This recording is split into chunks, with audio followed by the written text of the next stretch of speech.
ओम साईं राम। सभी साईं भक्तों को प्रणाम। आइए अब साईं सच्चरित्र का अध्याय 23 शुरू करते हैं। अध्याय 23 योग और प्याज, श्यामा की सर्पदंश से मुक्ति, विशुचिका हैजा निवारणार्थ नियमों का उल्लंघन, गुरु भक्ति की कठिन परीक्षा। प्रस्तावना।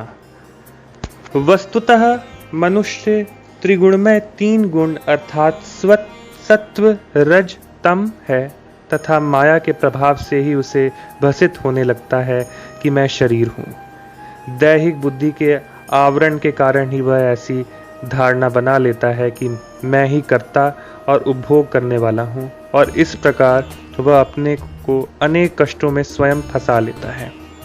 फिर उससे छुटकारे का कोई मार्ग नहीं सूझता। मुक्ति का एकमात्र उपाय है गुरु के श्री चरणों में अटल प्रेम और भक्ति। सबसे महान अभिनयकर्ता भगवान साईं ने भक्तों को पूर्ण आनंद पहुंचाकर उन्हें निज स्वरूप में परिवर्तित कर लिया है। उपयुक्त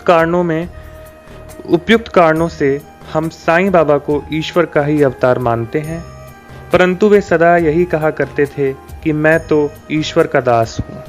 अवतार होते हुए भी मनुष्य को किस प्रकार आचरण करना चाहिए तथा अपने वर्ण के कर्तव्यों को किस प्रकार निभाना चाहिए, इसका उदाहरण उन्होंने लोगों के समक्ष प्रस्तुत किया। जो जब जड़ और चेतन पदार्थों में ईश्वर के दर्शन करता हो, उसको विनयशीलता ही उपयुक्त थी। उन्होंने किसी की उपेक्षा या अनादर नहीं किया। वे सब प्राणियों में भगवत दर्शन करते थे। उन्होंने यह कभी नहीं कहा कि मैं अनल हक सोहम हूँ। वे सदा यही कहते थे कि मैं तो यादे हक दासोम हूँ। अल्लाह मालिक सदा उनके होठों पर था। हम अन्य संतों से परिचित नहीं हैं और ना हमें ज्ञात है कि वे किस प्रकार आचरण किया करते हैं अथवा उनकी दिनचर्या इत्यादि क्या है। ईश कृपा से केवल हमें इतना ही ज्ञान है कि वे अज्ञान और बद्ध जीवों के निमित्त स्वयं अवतीर्ण होते हैं। शुभ कर्मों के परिणाम स्वरूप ही हम में संतों की कथाएं और लीलाएं श्रवण करने की इच्छा उत्पन्न होती है, अन्यथा नहीं। अब हम मुख्य कथा पर आते हैं। योग और प्याज। एक समय कोई एक योगाभ्यासी नाना साहेब चांदोरकर के साथ शिरडी आया। उसने पातंजलि योग सूत्र तथा योग शास्त्र के अन्य ग्रंथों का विशेष अध्ययन किया था, परंतु वह व्यावहारिक अनुभव से वंचित था। मन एकाग्र न हो सकने के कारण वह थोड़े समय के लिए भी समाधि न लगा सकता था। यदि साईं बाबा की कृपा प्राप्त हो जाए तो उनसे अधिक समय तक समाधि अवस्था प्राप्त करने की विधि ज्ञात हो जाएगी।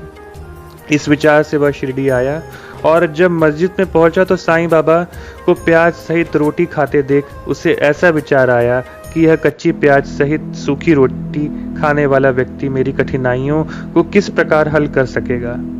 साईं बाबा अंतर्ज्ञान से उसका विचार जानकर तुरंत नाना साहेब से बोले कि ओ नाना, जिसमें प्याज हजम करने की शक्ति है उसको ही उसे खाना चाहिए, अन्य को नहीं। इन शब्दों से अत्यंत विस्मित होकर योगी ने साईं चरणों में पूर्ण आत्मसमर्पण कर दिया। शुद्ध और निष्कपट भाव से अपनी कठिनाइयां बाबा के समक्ष प्रस्तुत करके उनसे उनका हल प्राप्त किया और इस प्रकार संतुष्ट हो और सुखी ले होकर बाबा के दर्शन और उदी लेकर वह शिरडी से चला गया। श्यामा की सर्पदंश से मुक्ति। कथा प्रारंभ करने से पूर्व हेमाड़ पंत लिखते हैं कि जीव की तुलना पालतू तोते से की जा सकती है, क्योंकि दोनों ही बद्ध हैं।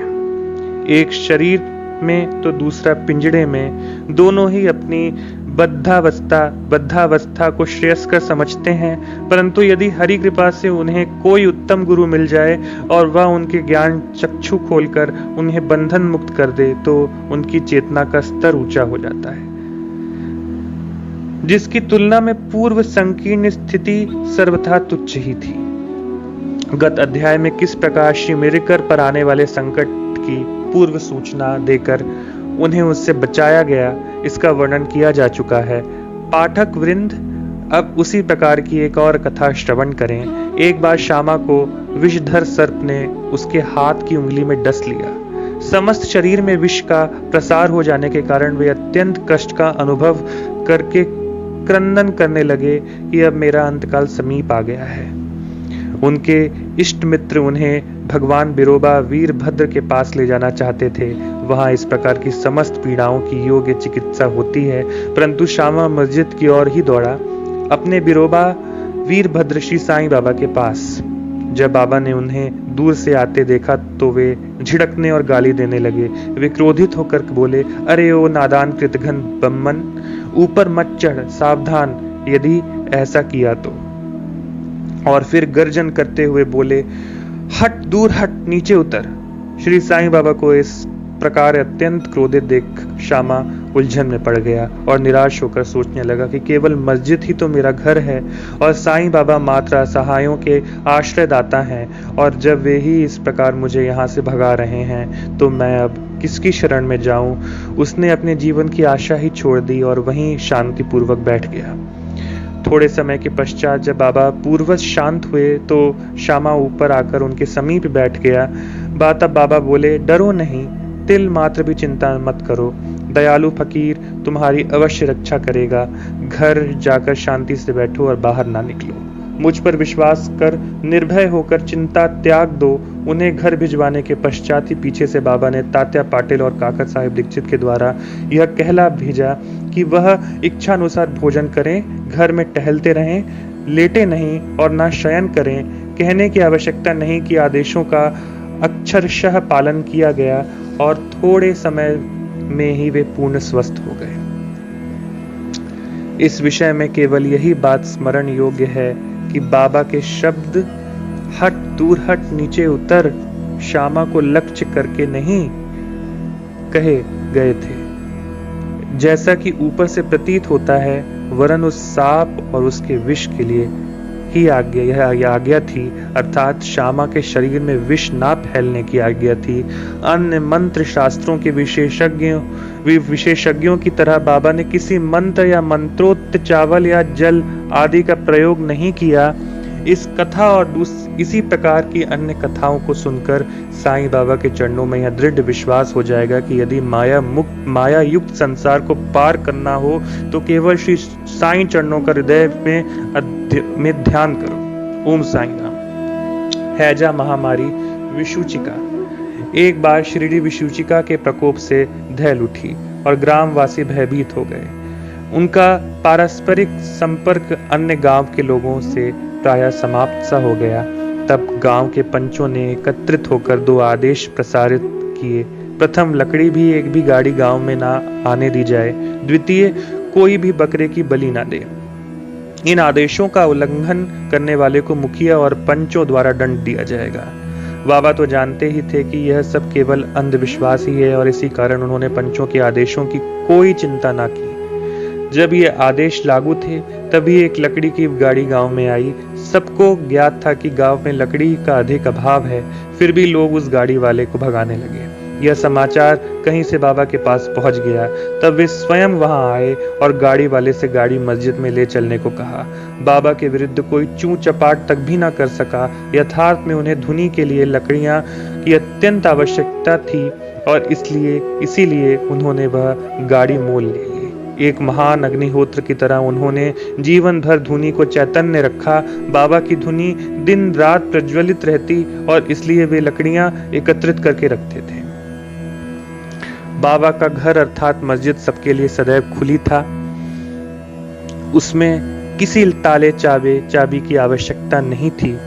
गांव के गरीब आदमी अपने उपयोग के लिए उसमें से लकड़ियां निकाल भी ले जाया करते थे, परंतु बाबा ने इस पर कभी कोई आपत्ति ना की।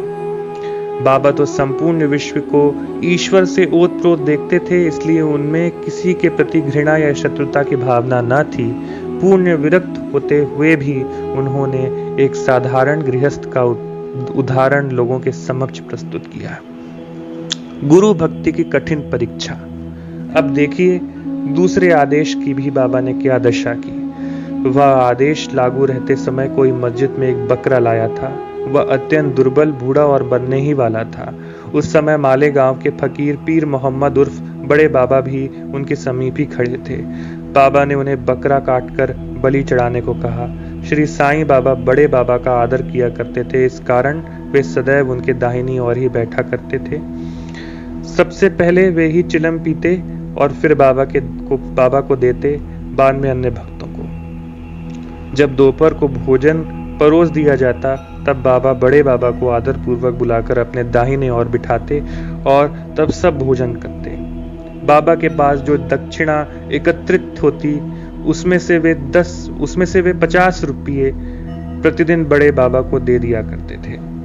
जब वे लौटते तो बाबा भी उनके साथ 100 कदम तक जाया करते थे। उनका इतना आदर होते हुए भी जब बाबा ने उनसे बकरा काटने को कहा तो उन्होंने अस्वीकार कर स्पष्ट शब्दों में कह दिया कि बलि चढ़ाना व्यर्थ ही है। तब बाबा ने श्यामा से बकरे की बलि के लिए कहा। वे राधा कृष्ण माई के घर जाकर एक चाकू ले आए और उसे बाबा के सामने रख दिया। राधा कृष्ण माई को जब कारण का पता चला तो उन्होंने चाकू वापस मंगवा लिया। अब श्यामा दूसरा चाकू लाने के लिए गए, किंतु बड़ी देर तक मस्जिद में ना लौटे। तब काका साहेब दीक्षित की बारी आई। वह सोना सच्चा तो था, परंतु उसको कसौटी पर कसना भी अत्यंत आवश्यक था। बाबा ने उनसे चाकू लाकर बकरा काटने को कहा। वे साठे वाड़े से एक चाकू ले आए और बाबा की आज्ञा मिलते ही काटने को तैयार हो गए। उन्होंने पवित्र ब्राह्मण वंश में जन्म लिया था और अपने जीवन में वे बलि कृत्य जानते ही न थे। यद्यपि हिंसा करना निंदनीय है, फिर भी वे बकरा काटने के लिए उद्यत हो गए। सब लोगों को आश्चर्य था कि बड़े बाबा के एक यवन होते हुए भी बकरा काटने को सहमत नहीं है और यह सनातन ब्राह्मण बकरे की बलि देने की तैयारी कर रहा है। उन्होंने अपनी धोती ऊपर चढ़ा फेटा कस लिया और चाकू लेकर हाथ ऊपर उठाकर बाबा की अंतिम आज्ञा की प्रतीक्षा करने लगे। बाबा बोले, ठहरो, तुम कितने दुष्ट हो, ब्राह्मण होकर तुम बकरे की बलि दे रहे हो। काका साहेब चाकू नीचे रखकर बाबा से बोले, आपकी आज्ञा ही हमारे लिए सब कुछ है, हमें अन्य आदेशों से क्या। हम तो केवल आपका ही सदैव स्मरण तथा ध्यान करते हैं और दिन रात आपकी आज्ञा का पालन किया करते हैं। हमें यह विचार करने की आवश्यकता नहीं कि बकरे को मारना उचित है या अनुचित, और ना हम इसका कारण ही जानना चाहते हैं। हमारा कर्तव्य और धर्म तो निसंकोच होकर गुरु की आज्ञा का पूर्णतः पालन करने में है। तब बाबा ने काका साहेब से कहा कि मैं स्वयं ही बलि चढ़ाने का कार्य करूंगा। तब ऐसा निश्चित हुआ कि तकिए के पास जहां बहुत से फकीर बैठते हैं वहां चलकर इसकी बलि देनी चाहिए। जब बकरा वहां ले जाया जा रहा था तभी रास्ते में गिरकर वह मर गया। भक्तों के प्रकार का वर्णन कर श्री हेमाड़ पंथ यह अध्याय समाप्त करते हैं। भक्त 3 प्रकार के हैं, पहला उत्तम, दूसरा मध्यम और तीसरा साधारण। प्रथम श्रेणी के भक्त वे हैं जो अपने गुरु की इच्छा पहले से ही जानकर अपना कर्तव्य मानकर सेवा करते हैं। द्वितीय श्रेणी के भक्त वे हैं जो गुरु की आज्ञा मिलते ही उसका तुरंत पालन करते हैं। तृतीय श्रेणी के भक्त वे हैं जो गुरु की आज्ञा सदैव टालते हुए पग पग पर त्रुटि किया करते हैं।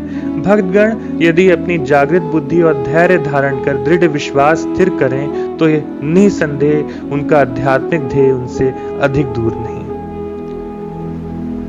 श्वासोच्छ्वास का नियंत्रण, हठ योग या अन्य कठिन साधनाओं की कोई आवश्यकता नहीं है। जब शिष्य में उपयुक्त गुणों का विकास हो जाता है और जब अग्रिम उपदेशों के लिए भूमिका तैयार हो जाती है तभी गुरु स्वयं प्रकट होकर उससे पूर्णता की ओर ले जाते हैं। अगले अध्याय में बाबा के मनोरंजक हास्य विनोद के संबंध में चर्चा करेंगे। श्री सद्गुरु साईनाथ पर्णमस्तु। शुभम भवतु।